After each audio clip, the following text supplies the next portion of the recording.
Very good.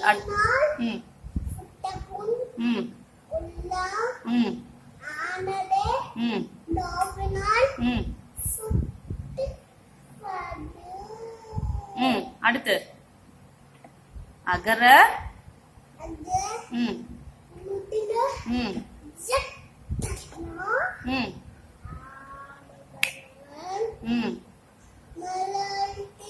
முதற்றே உலகு.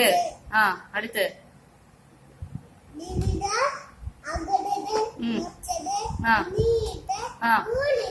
கூலி தரும். அடுத்து செல்வத்துள்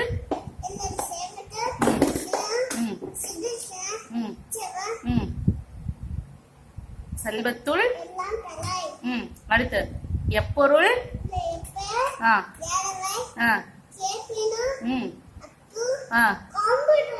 மெய்ப்பொருள். Very good. கிளாப் பண்ணிக்கோங்க.